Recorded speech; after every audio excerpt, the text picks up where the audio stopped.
Okay mga kababayan, Chris Ulo po at welcome back po ulit dito sa ating YouTube channel. Okay, ito mga kababayan. Nako, mukhang kabahan, mukhang matatananta na ho ito si Senador Bongo. Plano ho mga kababayan, mga ka-analyze ni dating Senador Antonio Trillanes, kasuhan ho ng plunder. Ito hong si Senador Bongo diyan mismo sa ombudsman. Naloko na. Pakinggan ho muna natin to mga kababayan.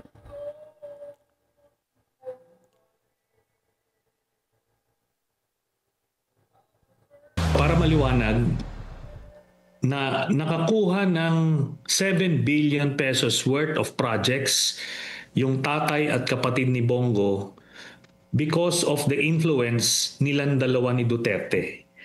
Walang pwedeng ibang dahilan kung paano nila nakuha yon. Kalokohan para kay dating Senador Sonny. Stop muna natin. Naniniwala ba kayo mga kababayan na itong tatay at kapatid ho ni Senador Bongo ay nakakuha ho ng bilyong-bilyong proyekto? Diyan ho sa DPWH, nakipag-join pa diyan ho sa mag-asawang Diskaya dahil ho sa impluwensya ho ni Bongo kay Digong, at si Digong nung mga panahon na yon ay presidente. At alam niyo naman kung sino si Bongo kay Digong. Niniwala ba kayo? Ako naniniwala ako Kasi sinasabi ni dating Senador Antonio Trillanes, sabi ko nga sa inyo mga kababayan, mga ka-analyze, kita mo parang napaka-coincidence naman. Isipin mo, inamin ho na mag-asawang Diskaya, nagsimula ho silang nakapasok sa DPWH, nakakuha ho ng mga proyekto, naka-engage sila ng malalaking proyekto noong 2016. Doon sila nag-start sa DPWH, 2016. Na kung saan 2016, doon din nagsimulang presidente si Digong. Na kung saan pagkapanalo naman ni Digong ng pagka-presidente, inappoint niya agad bilang kalihim sekretary ng DPWH itong si Mark Villar. Na kung saan ay ang nagbigay ng posisyon, tumanggap ho kay District Alcantara, District Engineer Alcantara dyan sa Bulacan, si Mark Villar. Na kung saan ito naman undersecretary ng DPWH si Bernardo, ay nagtrabaho sa ilalim ng Mark Villar at ni Digong. Parang Okay, pag sinabi, Chris Ulo, parang sa Duterte lang naman Hindi ibig sabihin pag nasangkot si Bongo, ibig sabihin siya lang mag-isa. At kung sakaling nasangkot si Digong, ibig sabihin siya mag-isa. Marami sila. Sabi ko nga sa inyo, wala hong kulay itong korupsyon ho sa maanumalyang flood control budget issue. Walang kulay ito. Ginawa nilang gatasan. O pwedeng mga politiko na taga-kampi kay Pangulong Bongbong na damay din. O pwedeng may dila, o pwedeng may kakampik na politiko rin. O pwedeng, ito nga, sa mga grupo ng mga DDS na politiko, pwede rin. Walang kulay ito. Hindi naman sinabi na pag si Bongo talagang sabit na damay at merong nalabag na batas. Ibig sabihin, inosente si Saldico at si Martin Romualdez. Hindi naman sinabing ganun. Pwedeng kahit magkakalaban sila sa politika, pero pagdating ho dito, ulitin ko pwedeng kahit magkakalaban ho sila sa politika, pwedeng pagdating ho sa usapin ng maanumalyang flood control, pwedeng sabit silang lahat. Kasi nga walang kulay ito.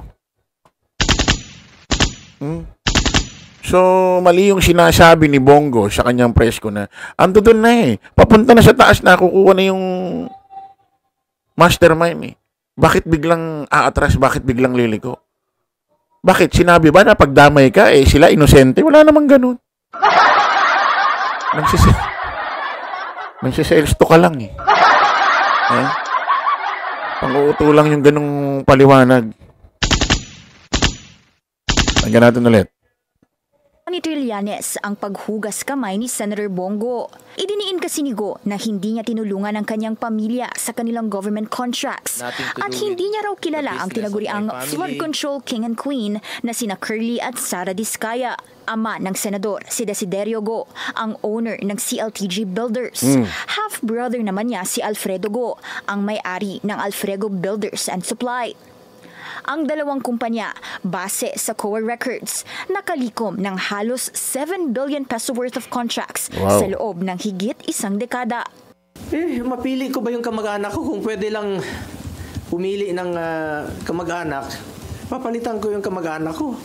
Makapili ba tayo ng kamag-anak? Siguro hindi po titigil ito. Unless na lang palitan ko yung kamag-anak ko. Or, kunin ng Panginoon yung kamag-anak ko, yung tatay ko. Mukhang panibagong sakit sa ulo ang haharapin ng senador dahil sa nakaambang na plunder complaint ni Trillanes sa ombudsman.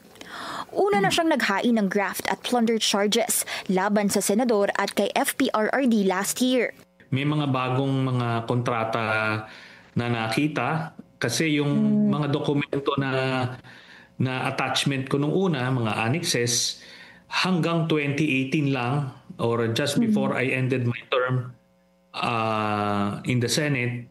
Halos 2 dekadang impormasyon daw ang hawak niya tungkol sa talamak na infra projects ng Go family.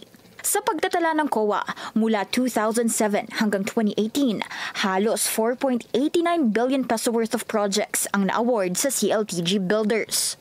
3.2 billion dito na secure noong 2017. Termino ito ni Duterte at sa parehong taon, ayon sa PCIJ, lumobo lang naman ang DPWH budget ng Davao Region ng higit 43 billion pesos. Nasa 19 billion lang kasi ito noong 2016. Ang kumpanyang Alfredo naman nakalikom ng hundreds of millions worth of contracts kahit may limit ang lisensya nito. Ilan dyan through joint ventures para makakuha raw sila ng malalaking proyekto. Halimbawa na lang ang 816 million peso JV ng CLTG sa kumpanya ng mga Diskaya na St. Gerard. Isa silang sindikato kaya kasama siya sa kaso na yun. Special Assistant ni Duterte si Go mula 2016 hanggang 2018, habang senador at naging chair ng ilang Senate committees gaya ng Health at Sports mula 2019 hanggang 2022.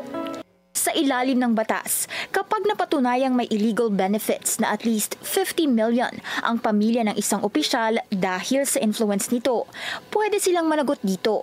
Ngayon, niluwagan na ng ombudsman ang patakaran sa pagsilip sa SALN o financial documents ng government officials.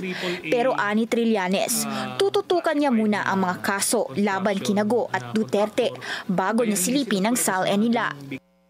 Gusto raw patunayan ni Trillanes sa taong bayan na hindi lang siya basta-bastang nag-aakusa kung hindi nagsasampa rin ng kaso.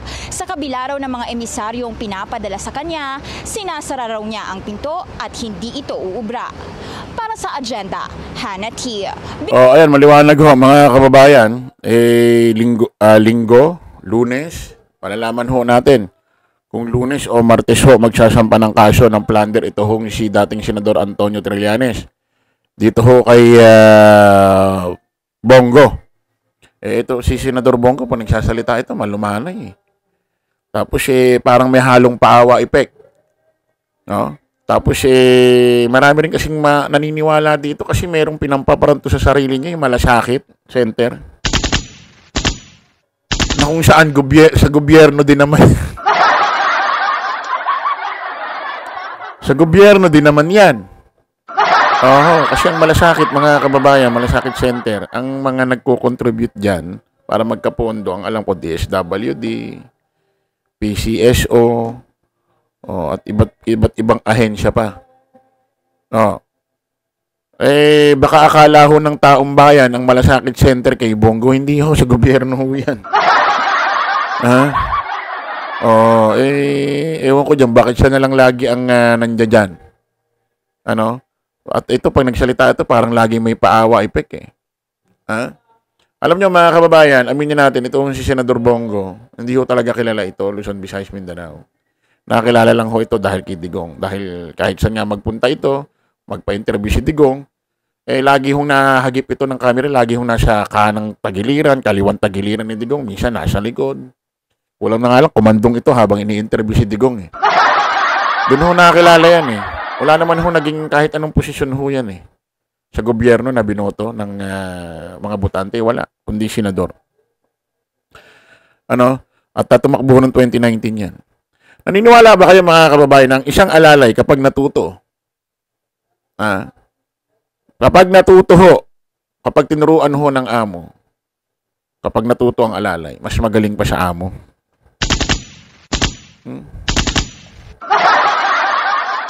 Okay mga kababayan, kita-kita ulit tayo sa panibagong vlog. Bye-bye po.